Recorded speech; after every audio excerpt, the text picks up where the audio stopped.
देव दैत्य दानव ह्यांच्यात भांडणं गादीसाठी झाली.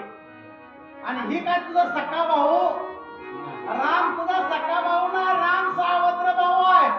तुझं कल्याण व्हावं, तुला सुख मिळावं, तुझं हित व्हावं म्हणून तुझ्यासाठी एवढा अट्टपिटा केली.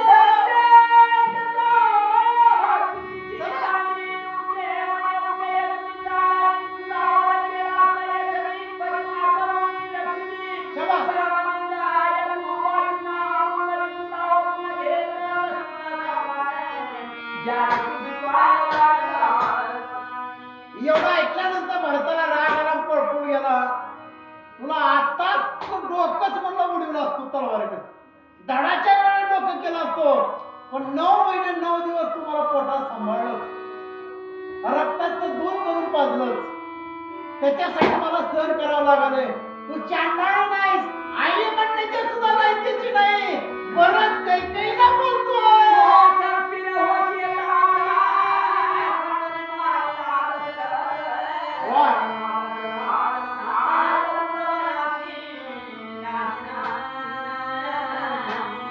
म्हणून पुढच्या जन्मात तू नक्की सरपीन होशील का? माझा राम देवासारखा भाऊ वनवासाला पाठवलं. कोणी सांगितलं होतं तुला एवढं कुठाला करायला? काय गरज होती? देवाला वनवासाला पाठवलं, नक्की सरपीन होशील.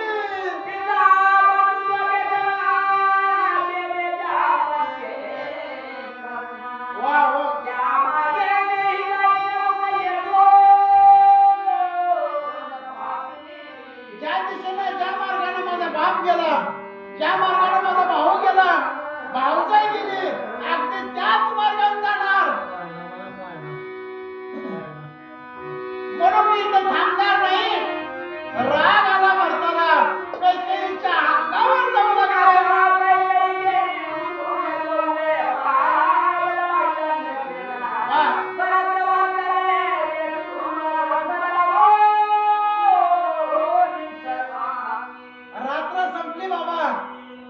दीड लिटर वडाचा चिक काढावा लागला.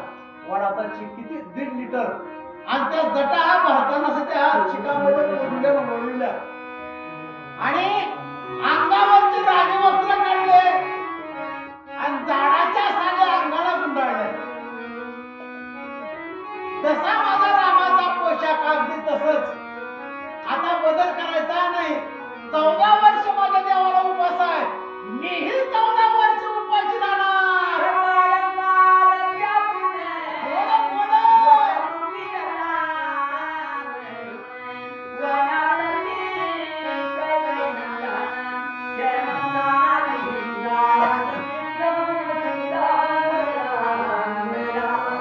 पहिल्या दिवशी जन्माला बाळ माये बापाचा झाला होकार. बायकोला घेऊन राखून वेगळं पाप कर्म होत असे. श्रीराम राम राम. ही पाळणीची चाल. गेल्या वर्षी मी पुस्तक लावलं होतं आणि नेमकं ह्याला म्हणून घेतलं पुतीला. नेमकं श्रावणामध्ये ह्या टायमाला चाल म्हणली. वरच्या आळीच्या गंगुरातीला त्या जातीला पुतीवर माहिती नाही. तिला वाटलं कृष्णाचाच पाळणा काय. बाई उठली गंगाराम मामाचं दुकान उघडा लावलं. 2 किलो खोबरं आणि 1 किलो साखर घेतली. जागेवरच मुकणा केली, टोपलं घेऊन निघालं. मी म्हणलं आता कोणीकडं? आई कृष्णाचा पाळणा माझ्या पाटलाच्या वाड्यावर. कृष्णाचं म्हणणं हे म्हणा लागले, तुम्ही बी खावा ना, आम्हाला द्या म्हणलं. म्हणून नियम आहे, वाचणाऱ्याचं काम एकपट. उगा एक वय वाचायचं आराम बसायचं. काय का सांगा ना, सांगणाऱ्याचं काम 2 पट. त्यानं काय वाचलंय ध्यानात ठेवून सांगावं. ऐकणाऱ्या माणसाचं काम 3 पट. आणि दुखल्या खात शिंगण पडणाऱ्या मावशीचं काम असा घोटाळा भारतानं आम्हाला वलकं लागून काढलं आणि पायी पायी वनात निघाले.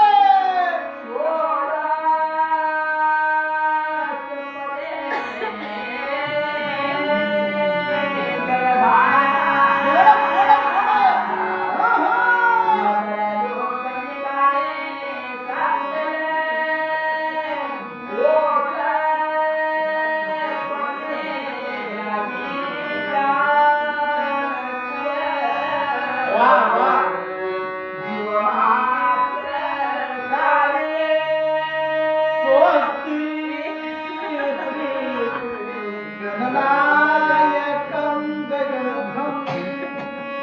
आता तुम्ही गायक आहोत, त्याची कदर केला. महाराज लग्न लावायच्या कार्यक्रमाने दृष्टांत दिलो नाही. 5-5 वर मानलं तशी परिस्थिती. लग्न लावा खास मुलाला केलं मला, एवढा मोठा कलाकार आहे.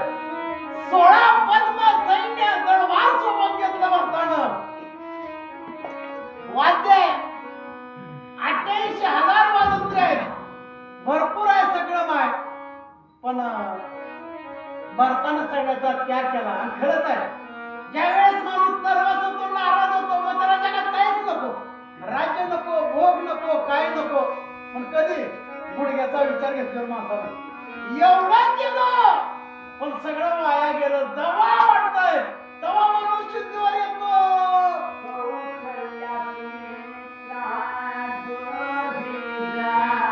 वा वा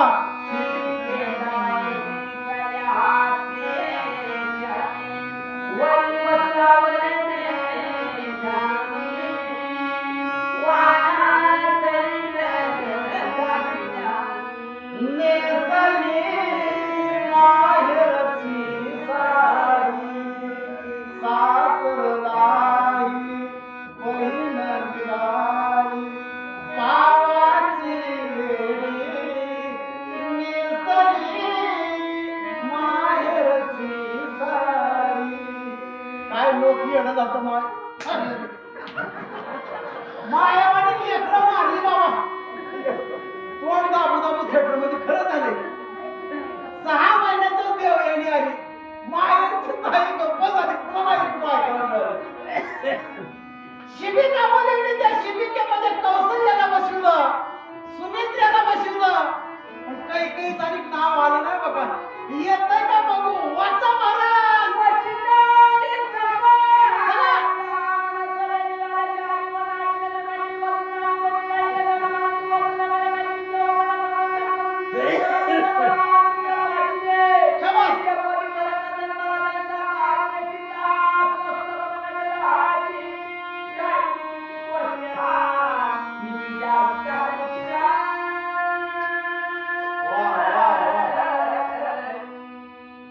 सगळी लोक निघाली महाराज भारताकडे नंदीग्रामात.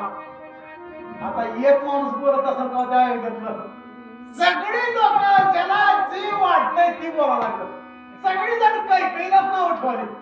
किती चंपिकारा म्हणून आणि काढायला गावाच्या बाजूला काय जण म्हणा लागले. महाराज कोकिळ नावाचा पक्षी, तुम्ही त्याचं गायन ऐकलं का. वसंत ऋतूमध्ये कोकिळ गाते. पण त्या कोकिळीचा जन्म कावळ्याच्या त्या घरट्यामध्ये होत असते. मोठं त्याला विज्ञान आहे बघा. ते कावळा काय करते, त्या कोकिळीचं अंड घेत आणि ते कावळी नसले की त्या घरट्यात घेऊन ठेवते. कावळीच्या पासून कोकिळ्याचा जन्म आहे. इथं दृष्टांत काय सांगितला. एवढी जरी वाईट कोण आहे काय पण कोकिळे सगळा परत तिच्या पुढची जन्माला आला. हिला सोबत घेऊ नका.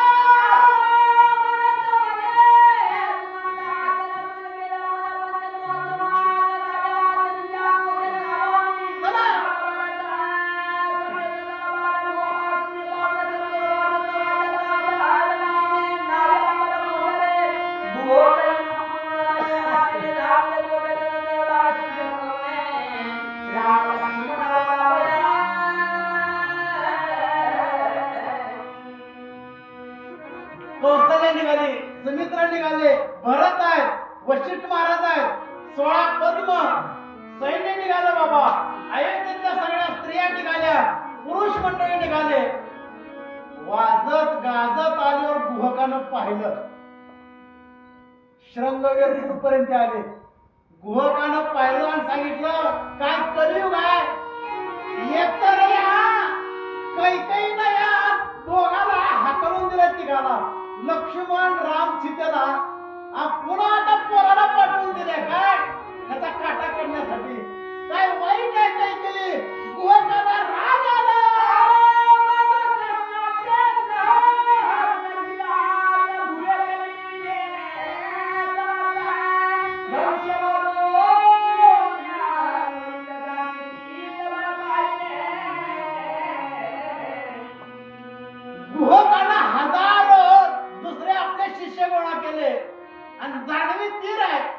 त्या जाणवीत तिला पैसे सांगितलं, आता तुम्ही या पुढे.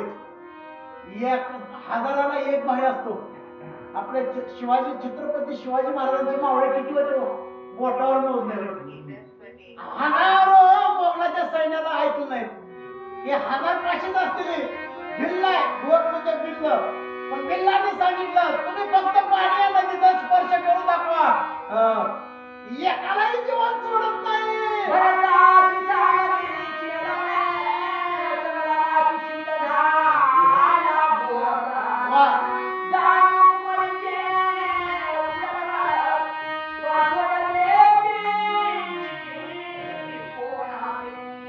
इकडं भरताना सांगितलं, सेवक सांगतात बरंच, कारण आता गुहकानं फोन केलाय, गुहकानं मी सैन्य बोललंय आणि त्यानं असा फोन केलाय, ही जी नदी आहे या नदीच्या पाण्याला स्पर्श करू देत नाही.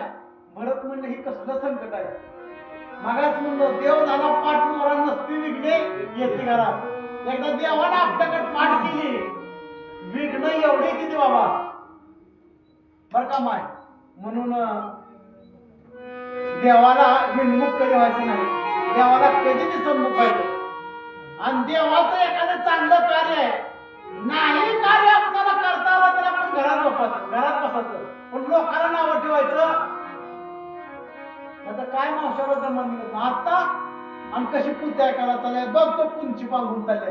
जाऊ दे का माय, 4 पांघरून जाऊ दे, कोणता पांघरून तुला काय करताय आपण गावाचं. कारण तू का म्हणे सत्य कर्म व्हावे सायन घातली भय नरका जाणे. नरकाला जावं लागतं जर नाव ठेवलं तर. वाचा महाराज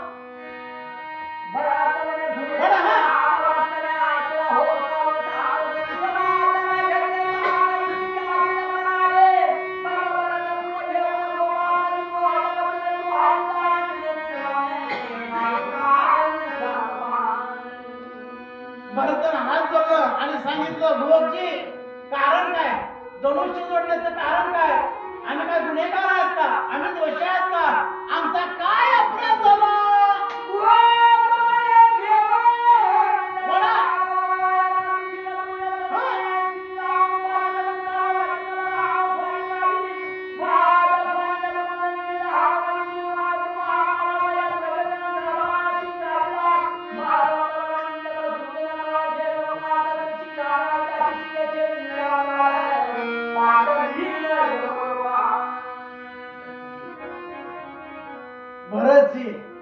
गुहकाला सांगतात, गुहका आमच्या माईने एवढा कारभार केला, बापाला मारली, आम्हाला वनवासाला पाठवली, आमच्या भावाला वनवासाला पाठवली, घरात चांगली बसलेली घडी संसाराची मोडली कोणी तर या कैकेयीनं मोडली. एवढा गुन्हा माझ्या मायेनं केला.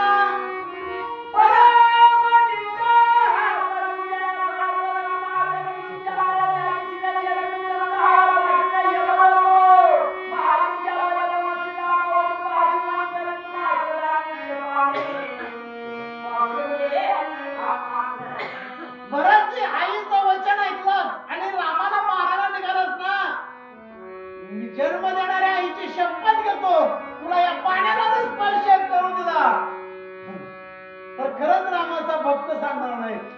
भरताला वाटलं मी रामाचा भाव आहे, भरत भिल्ल आहे आणि माझ्या रामाबद्दल एवढं प्रेम, एवढा जिव्हाळा बघावं नवाला. भरताना आश्चर्य वाटू लागलं.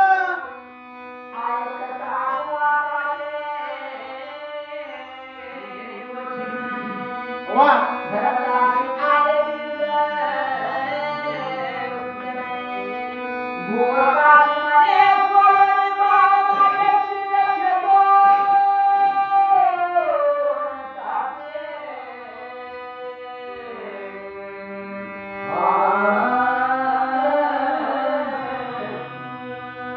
भरताना हात जोडलं आणि गुहकाला सांगितलं, गुहका एक काम कर, माझ्यासारखा वाईट माणूस या पृथ्वी तलावर कुणीच नाही. धनुष्य तुझ्या हातात, धनुष्यावर बाण लाव आणि माझं डोकं धडाच्या वेगळं कर, कारण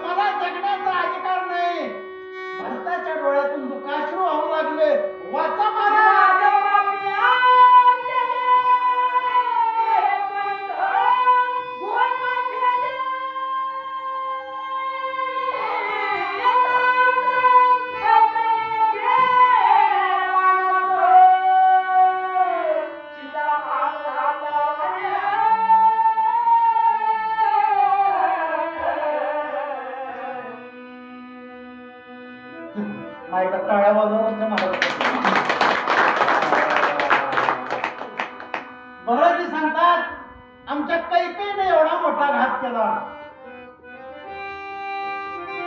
दारात कल्पतरू यावा कल्पतरू उठून बाहेर फेकावा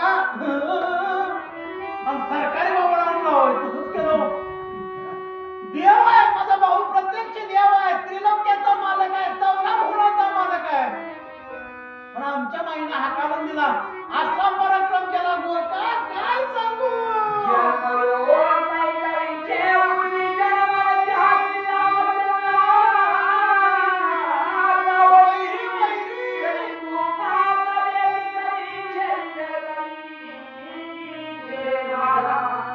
सगळं जग म्हणतंय काय कैकेयीच्या पोटी जन्मला आणि रामाचा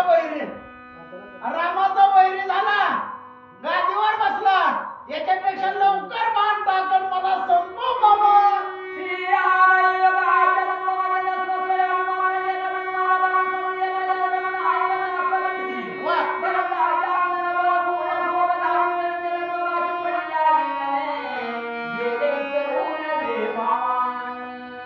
गोकाने एवढं ऐकल्यानंतर गोकाने देहभान विसरलं देहभान कधी विसरलं तुम्हाला सांग का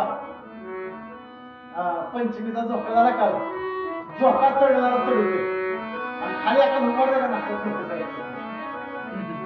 आपण काय करायला देहावर नसणं याचा अर्थ देहभान न राहणं गोकाची अवस्था तशी झाली बराचची अवस्था झाली आणि जेवढे सोबत होते सगळ्याला टकमक पडली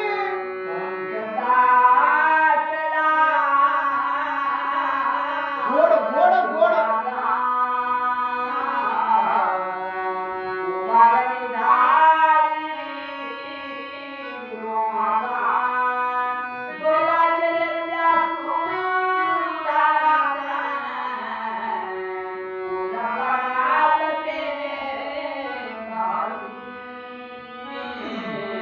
दोघांचा बी कंठ दाटला दोघांचं हृदय भरून आलं फक्त डोळ्याची दुःखाश्र आहे आणि तेही भगवंतासाठी बोलता येत नाही याला परा पश्यंती मध्यमा वैकरी आणि पाचवी एक पाचत्याला तुर्या फक्त दृष्टीतून संवाद होत असतो बोलण्याचा बरोबर आहे का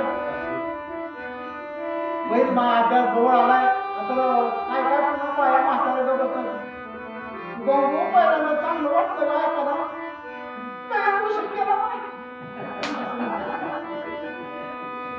म्हणते ती माय पण होत आला काळजी करू नका वाचा मला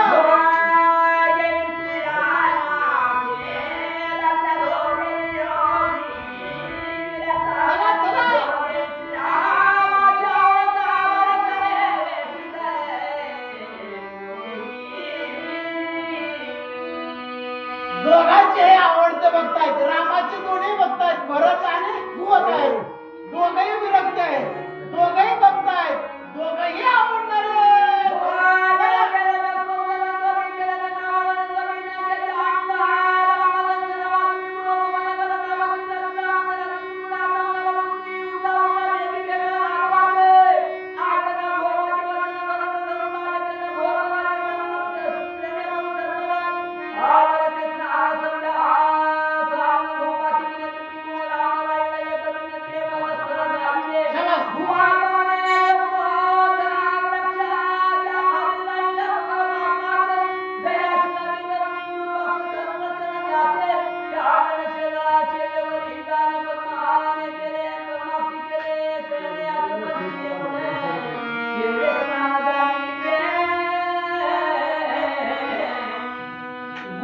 विनंती केली कुणी भरताना गोची माझा राम एक दिवस मुक्कामाला होता ती जागा मला बघायची आहे माझ्या रामानं कुठं शयन केला ती जागा पाहिजे आहे गोकानं जागा दाखवली सीतामाईची जागा दाखवली काय प्रेम असेल जिथं सीतामाई झोपल्या होत्या पहुडल्या होत्या तिथलं दर्शन घेतलं भरताना आणि तिथली माती घेतली आपल्या कपडाला लावली याला प्रेम म्हणावं याला प्रेम म्हणावं याला भक्ती म्हणावं वाचा मला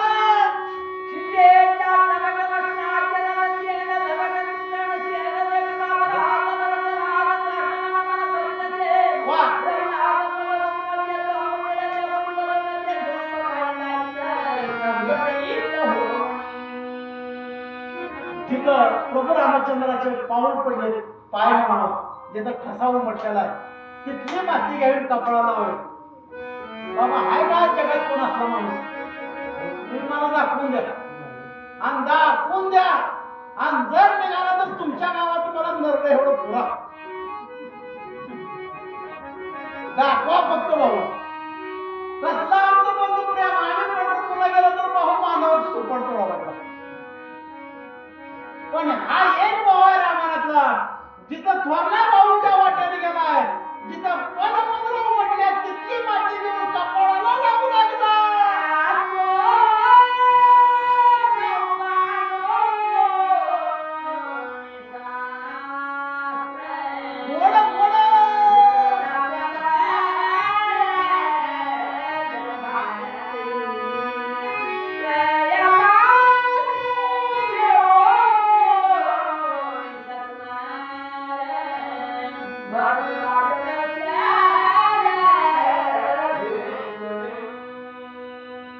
नौकांनी घोगानं बराचीला बसवलं, सगळी बसा म्हणले.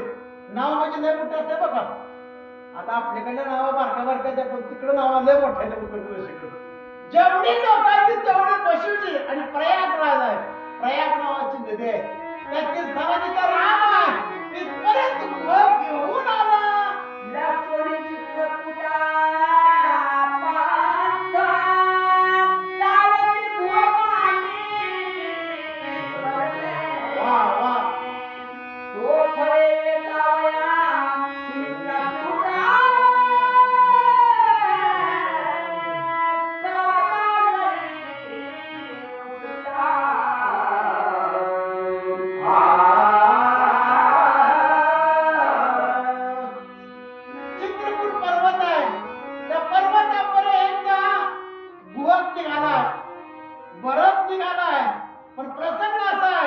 लक्ष्मण पुन्हा आणण्यासाठी आलाय त्या चित्रकूट पर्वतावर, आणि लक्ष्मणानं पाहिलं. मला सांगा, रामाला वनवास म्हणून त्याच्या बायकोनं जावं सीतेनं, बरोबर आहे का? तो अधिकार आहे. लक्ष्मणाला का जावं मला सांगा? लक्ष्मणाचा काय संबंध आहे? पण भावाची सेवा करण्यासाठी लक्ष्मण गेला. काय मग उर्मिलेची की पत्नी, जिनं 14 वर्ष ऐका, राम निघाल्या लक्ष्मण उठून जातोय. उर्मिला म्हणते कुठे चालला? 14 वर्षासाठी वनवासाला चाललोय. त्या उर्मिली माईला एक शब्द बोलला नाही. आताची जर उर्मिला गबस कमासा 14 वर्ष वनवासाला चाललो म्हणजे माईला नवरा ज्या दिशेने गेला त्या दिशेला बघत उभारले, हात असा उंबरलेला 14 वर्ष हात उंबरला. थोडा भात खा म्हणून सांगितला होता. त्या चुलीवर भाताचं पातेलं, मामा पाणी बी तेवढंच, जाळ बी चालू, तांदूळ बी तेवढंच, करेक्ट भात शिजायला 14 वर्ष राहिला. आता तिथं उर्मिलेला सांगा वर भात करायला, खाली करप वडी, मध्ये पेट वडी आणि वर कच्ची वडी, काहीच नाही. एवढे सुंदर पतिव्रता स्त्री असताना सुद्धा, एवढं राज्य असताना सगळ्यांचा त्याग केला आणि भावासाठी वनवासाला गेले. हे विशेष आहे.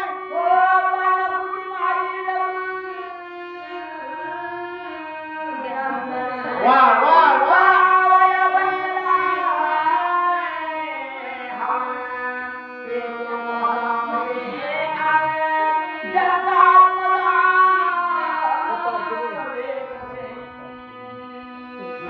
प्रभू रामचंद्राची आहुती करायला बसलेत, यज्ञ करण्यासाठी बसलेत.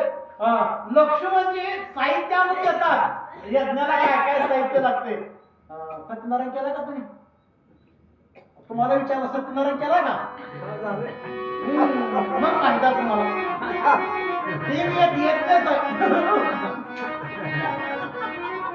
बघू योग आला तर परत सांगत होतो. यज्ञ आहुती करत बसलेत आणि इकडे यज्ञ पुरवण्याचे काम लक्ष्मणजी करू लागले. चला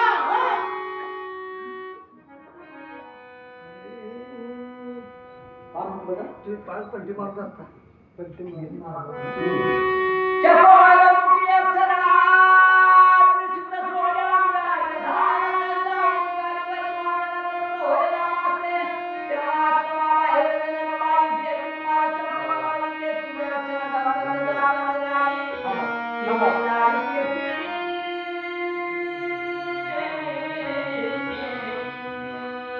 शेवटचा एक प्रसंग आहे तेवढा सांगू 10-12 वेळी अध्याय संपल माय प्रभू रामचंद्राची आहुती देतात आणि सीता माय यज्ञाला लागण्यासाठी काही साहित्य आणायला गेले आणि सुदसू नावाचा गंधर्व कुठं सुदसू नावा कुठं सुदर्शन आहे तो आला कावळ्याच्या रूपामध्ये आला बघा कावळ्याच्या रूपामध्ये आला प्रभू रामचंद्राचं दक्षिण आहे प्रभू रामचंद्र यज्ञामध्ये अडकले आहेत म्हणून देवाधिकाला सुद्धा त्याच्या अंगावर जाणारे काय जाते आजच ना बाबा पहिल्यापासूनच्या जाते आहेत पण आमच्या भगवेची एवढी ताकद आहे माऊली तुकोबारा सांगतात पाहे पा ध्वजाचे चुरगुटन राया जतन करीत कष्ट अरे दिवस निघाला निसर्ग भगवा होतो आणि दिवस मावळाला निसर्ग भगवा होतो भगव्याची फार मोठी ताकद आहे बाबा एकच भगवा कपडा आहे एका दुकानातून घेतला जातो अर्ध्या कपड्यानं काट पुसला जातो अर्धा कपडा काठीला लावायचा आणि दिंडीच्या पुढे काठी असते येरडाईनं लिळूच असते त्याच्यात पताका अडकावायची आणि सगळ्या दिंडीतल्या लोकांनी त्याच्या पाया पडायचं येरडाची काठी नाही बाबा त्याचं कारण होतं जर प्रसंग आला येरडा खिशात घालायचा पडवायचं ही परंपरा आमच्या वारकऱ्याची पण हा इथं सुदसू नावाचा गंधर्व आहे नीच कृत्य केलं वाचा महाराज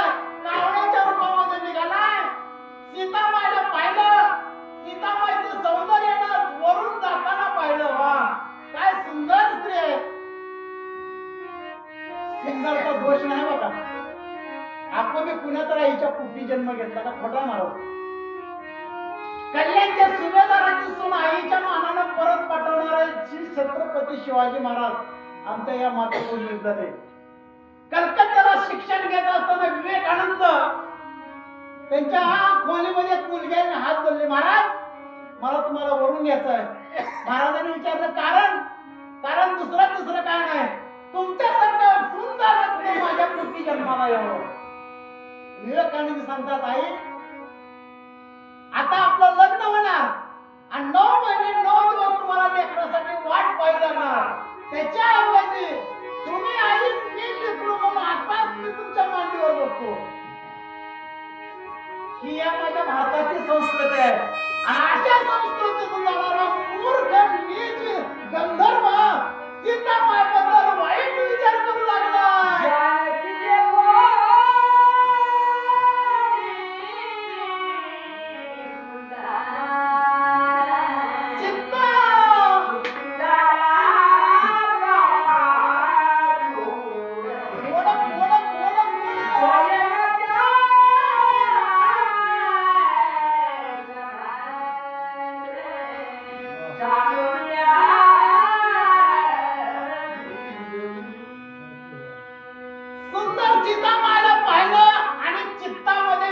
निर्माण झाला एक प्रमाण आहे बघा कारण इंद्रा पडली बघा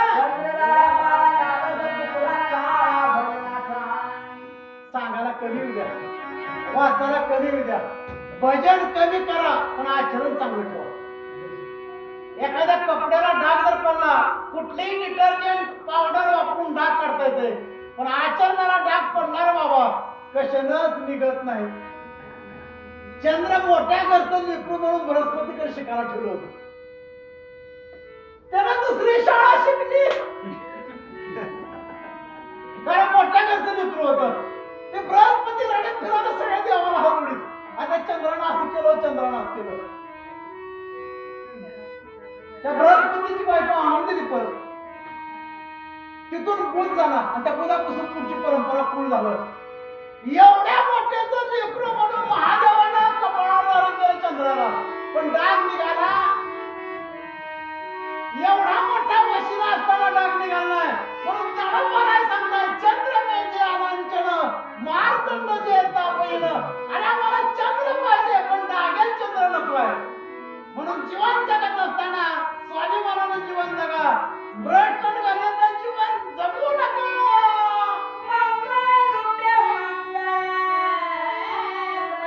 गोड गोड गोड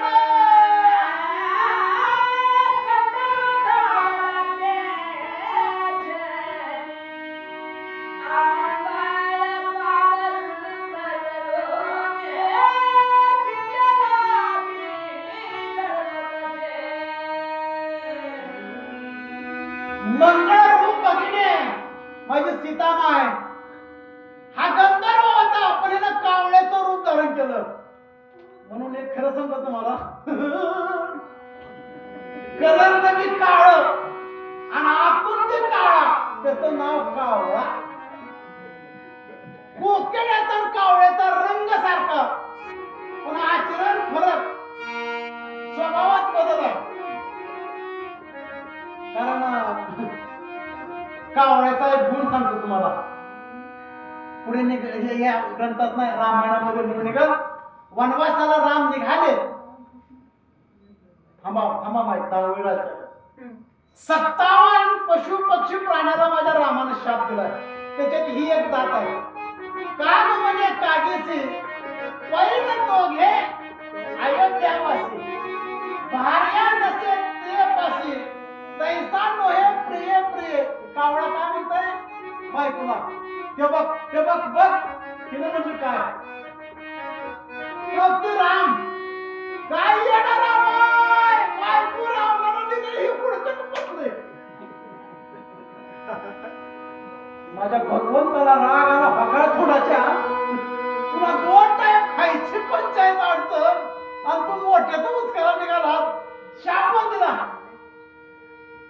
जा म्हणले जीवनात एकदा संखलास, पुन्हा रडा लागलं, पुन्हा उशाप.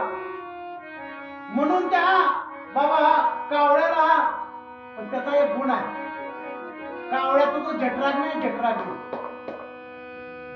पहिलं पोचलं होतं. तुम्ही बघितलं का पोचलं, डबू उचल होता, चकटा बुचिड होता. कावळ्यानं जर गुचिड खाल्ला, गुचिड 4थ्या दिवशी विष्ठेतून गुचिड बाहेर पडते आणि बाहेर पडल्या ती गुचिड चालायला लागते. त्या कावळ्याच्या विष्ठेत ही ताकद आहे. म्हणून पिंपळाचं वृक्ष आहे ते कावळ्याच्या विष्ठेतून येते. पिंपळ असा खाली नव्हा, एखादा मोठा वाडा, कडका वाडा, दगड जर फाकलेले असेल ना त्याच्यातून उगवते. काय ताकद असेल त्या जठराची. हे विशेष आहे कावळ्यातून. त्या गंधर्वानं कावळ्याचं रूप धारण केलं आणि सीतामाईकडे वाईट नजरेनं पाहू लागला.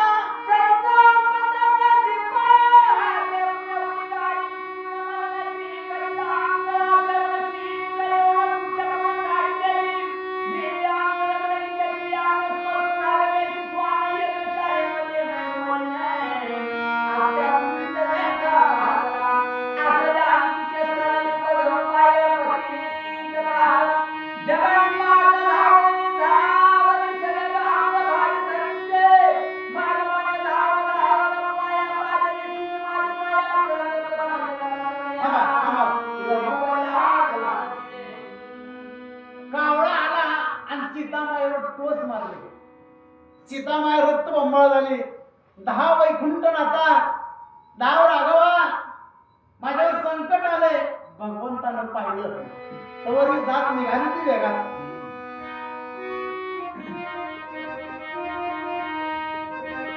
म्हणून देवापेक्षा आमचे संत श्रेष्ठ आहेत बघा. तुकोबाराजी की सांगतात, तुकोबाराने सांगितलं, जायो माते न करे सायास. प्रसंग आले होते पण आई म्हणली, आई तुम्ही जावा, आमच्याकडे नको ती भानगड. कावळा कावळा उडून गेला. इकडं सीतामाईनं भगवंताचा धावा केला आणि भगवंताचं लक्ष सीता इकडं गेलं.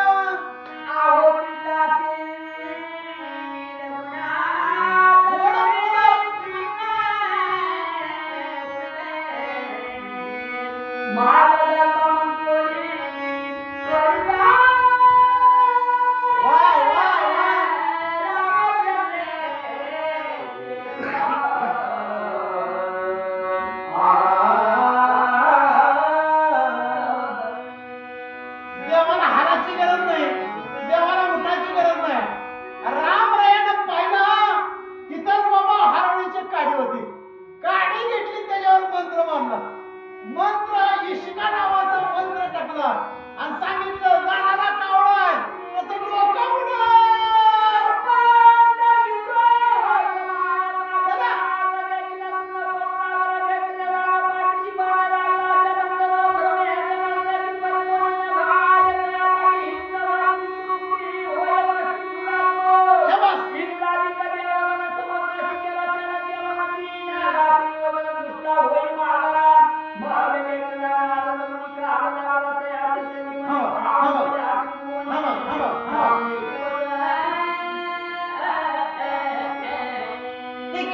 अस्त्र पाठीमागं लागलं.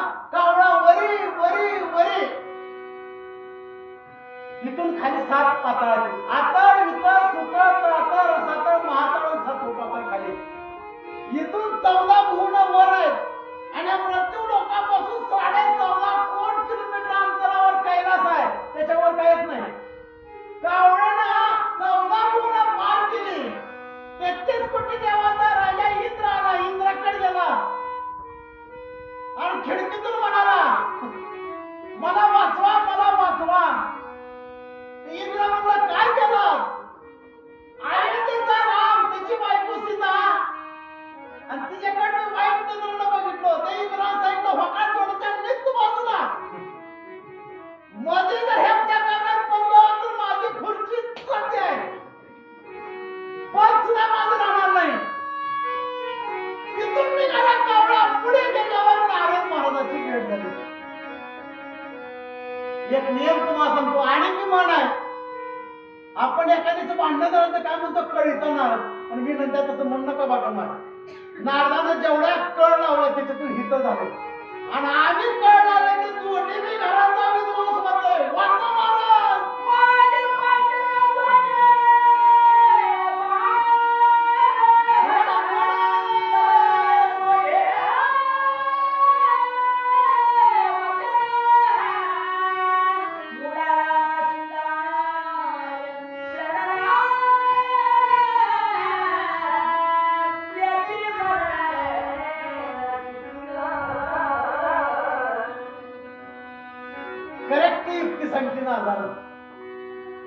त्या कावळ्यानं हात धरला, म्हणून असा मी गुन्हा केला. नारद म्हणजे गुन्हा कुणाचा केलाय? तर रामाचा केलाय. मग तिकडं का फिरायचं म्हणजे जा तिकडे रामाकडे. ज्याचा गुन्हा केलाय त्याचा पाय धर, मागती त्याची माग. गुन्हा केलाय एखादा फिरायला दुसरीकडे येणे यश येईल का? राघवाकडचा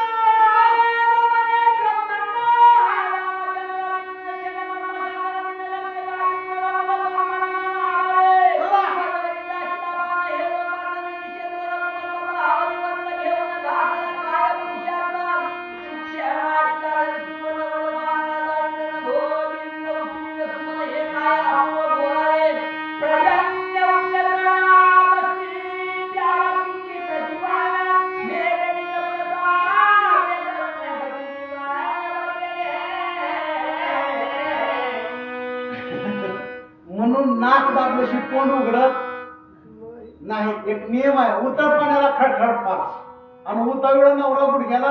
वा वा वा, करेक्ट बोललो. बारक्या माणसाची धाव लय लांबपर्यंत पडत नाही.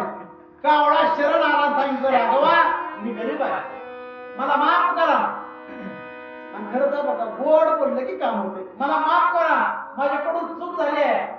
एखाद्या कमळाचं फुल आहे आणि त्या फुलावर वज्र सगळं शटून टाकून काय उपयोग असाय का?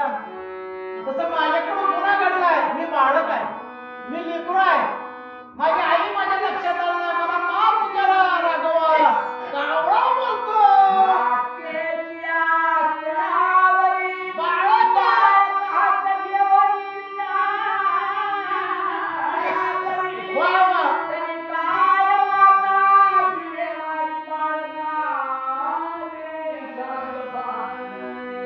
जगात सगळ्यात प्रेम करत असेल आई तर लेकराला प्रेम करते. बरोबर आहे का? लेकरासारखं प्रेम आई कुणावरच प्रेम करत नाही, पण आई व्हावं लागते, संत व्हावं लागतंय तेव्हा संत कळतो, आई व्हावं तेव्हा आई कळते. आमच्या गावात गेल्या आठवड्यात त्या श्रावण निघाला म्हणून सुंदर एक मोठा कार्यक्रम केला कीर्तनाचा. पतिव्रत्याचं महत्व सांगितलं की लेडीज आणि कीर्तनाला सुंदर सांगितल्यावर लोक छान म्हणजे मी बी गेलो आमच्या कृतिकाच्या बाहेर. म्हणलं काकू कसं वाटलं? काकून मारलं की चुचकारी. आम्ही म्हणलं एवढं सुंदर सांगितलं, सीतेचं सांगितलं, अनुसयाचं सांगितलं, तुम्ही का चुचकारी माराला? बोले तैसा म्हणले. मी म्हणलं काय झालं बाबा? बोले तैसा चालेल त्याची वंदावी पावली, तिचं म्हणणं होतं. मी म्हणलं असं का म्हणलं पण मला सांगा. तिला गेल्या वर्षी नवऱ्याला आणि ती सांगते नवऱ्याची सेवा कशी करायची. पुण्या बाहेर सांगा नवऱ्याची सेवा कशी करावी. जिला हाय फुलं त्या गटात पण पडलं. काय गोष्टी अनुभवला बाबा. म्हणून इथं कावळा रामाला शरण जातो. राघवा मी लेकरू आहे, माझी आई आहे. लेकरू आईला पीत असताना आई लेकराला माफ करते.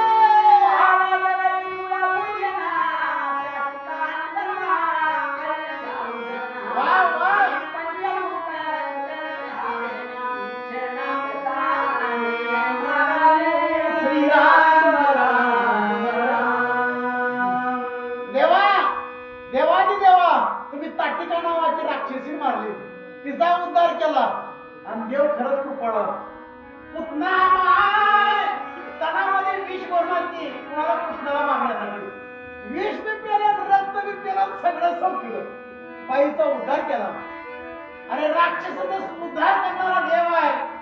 म्हणून देवा तुम्ही कृपाळ, तुम्ही उदार आहात.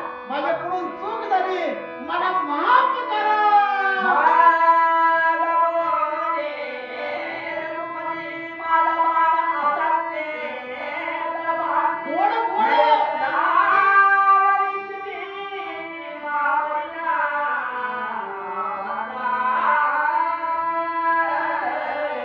राम एक वचनी, राम एक वाणी आणि राम एक पत्नी. आता बोल नका बाबा, झालं आम्हा 2-5 वर्षाचं बोल नका. आमचं बोलणं एक नाही, वागणं एक नाही, आमचं सगळं दोनच. हा तुमच्या देवाला देव किती. मग तुकाराम महाराज म्हणतात आपला तो देव एक करून घ्यावा म्हणलं का 2 करून. 15 दिवसाला महाराज पितांबरीचा डबा आणि ते घासाला घासण्या 2-4 बाई दमत काढली. अगं मी म्हणलं ती देव आहे, ती देवाला कसं बी घ्यावं अशी खाणून परत घालणार देवाला. आणि जेसीबीचं मुंडक असते का तसा हात पाठीमागून घालणार. खंडोबाच्या अंगावर पांडुरंगाच्या अंगावर मारतो. ते मी पुन्हा त्याला धुवायचं चांगलं घासून, पुन्हा देवाला ठेवायचं आणि देवाला ठेवायला सगळ्या देवाला गज एकच. मी म्हणलं कपाळाला तर लावी जा. पुण्या देवाच्या नाकावर, पुण्या देवाच्या कपाळावर, पुण्या देवाच्या हातावर. देव एक असावा. सुदर्शन गंधर्व कावळ्याच्या सुद्धा लक्षात आलं देवा तुम्ही उद्धार करणार आहे, मला उद्धार करा, मला माफ करा.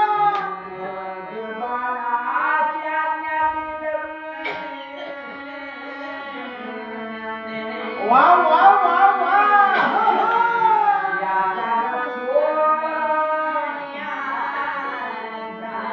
वा.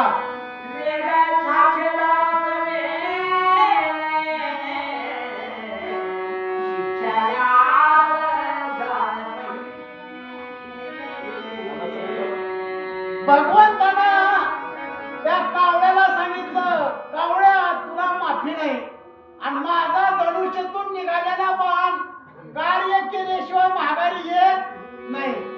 त्या बाणाला सांगितलं या कावळ्याच्या डोळ्यानं करामत केली. कशाने केल्या करामत? डोळ्यानं, उजव्या डोळ्यानं.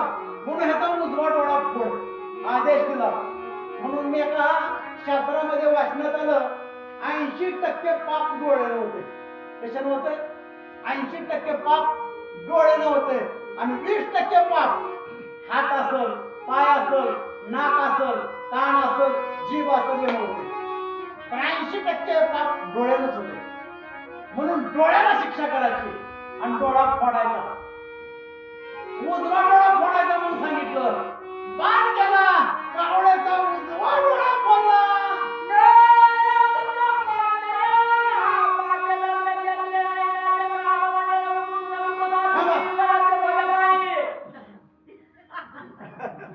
बाण सुई करत गेला आणि कावळ्याचा उजवा डोळा फोडला. त्यावेळेस कावळ्याला एकच डोळा असतो. इकडं बी फिरतंय आणि इकडं बी फिरतंय.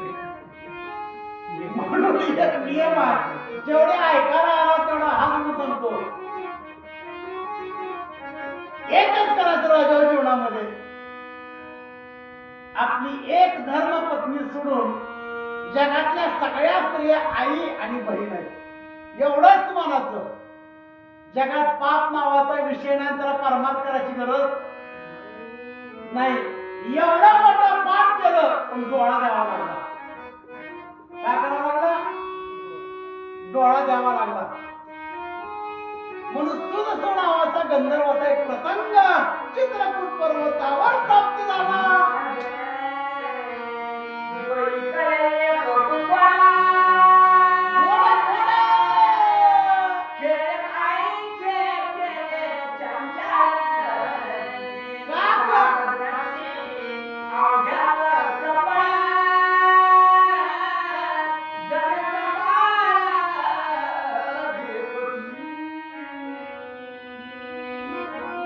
एक नियम सांगितला, कावळ्यासारखी चपळ दृष्टी जगात पुण्यात पशु पक्षी प्राण्याची नाही. सगळ्यात चपळ दृष्टी कुणाच्या? कावळ्याच्या. शाप दिला आणि आशीर्वाद सुद्धा दिला. जा म्हणजे तुला एक गुण राहावे. आता चूक केला ती केला, पुन्हा अशी चूक करू नको. माफी मागितली. देवा माझा उद्धार केला, मला आनंद वाटला.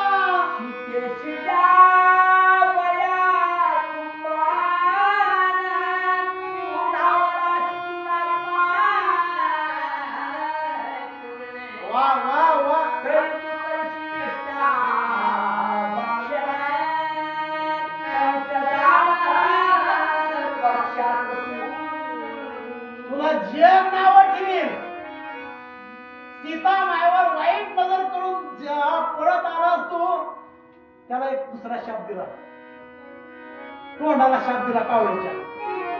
म्हणून ज्ञानेश्वरी मध्ये कवी आल्या, आंब्याच्या झाडाला पाड लागला की तोंड, ह्या कावळ्याच्या तोंडाला मुखरोग होतोय. मुखरोग माहिती का? तोंडाला येतोय त्या कावळ्याच्या. आंबा पाडला ना, आंब्याला पाड लागला की, आणि आंब्याचा पाड संपला, लिंबुळ्या पिकल्या, कावळ्याचं तोंड चांगलं होतं. कावळ्यानं तोंडानं करामत करायला गेला सीतामाईला. रामानं त्याला शाप दिला, सकाळ सकाळी तुला ब्रेकफास्ट करावा लागेल. ब्रेकफास्ट तर करतो की सकाळ सकाळी नाश्ता आणि ते बी पाणीला जाऊन हिथं भावा. म्हणून एवढं वाईट आहे बाबा, ही सोपी गोष्ट नाही. म्हणून जगत असताना प्रयत्न करून चांगलं जीवन जगण्याचा प्रयत्न करावा. याच्यापेक्षा शून्य सगळं आहे.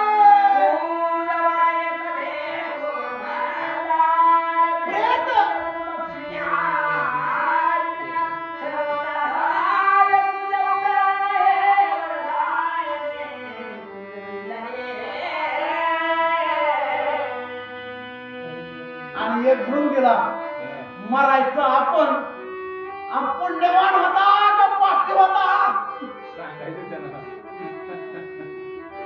त्यानं म्हणला देवा एक तर मी माणसातून लोकातून पशु पक्षी प्राण्यातून उठलो माझ्याकडे काय तर पद द्या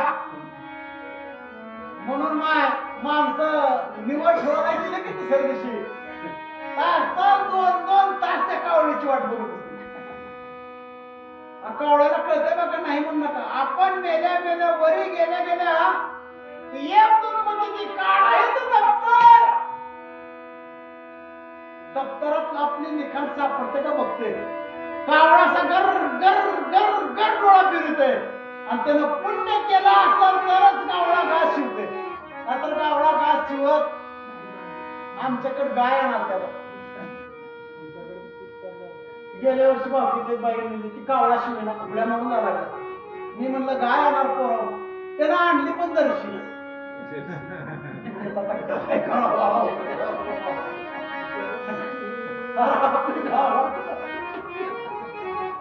जर आपला घास कावळ्याने शिवावा वाटत असल तर आयुष्यभर पुण्य करायचं पाप करायच्या भानगडीत जायचं नाही.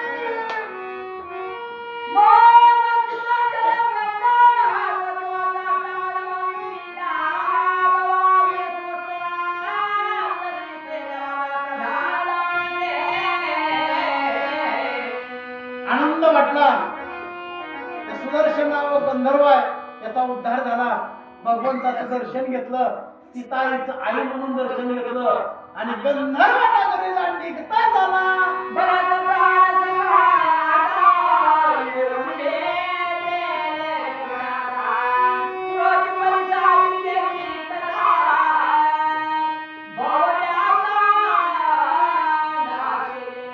उद्याच्या अध्यामध्ये गोड गोड अशी कथा आहे प्रत्यक्ष प्रभू रामचंद्रजी आणि भरतजीची भेट होणार आहे नाही जरी बोलताना काय चूक झाली असेल तर माफ करावं कारण आपण मोठ्या अंतकरणाचं उदार अंतकरणाचं आणि माफ करावं अशा अपेक्षा बाळगतो.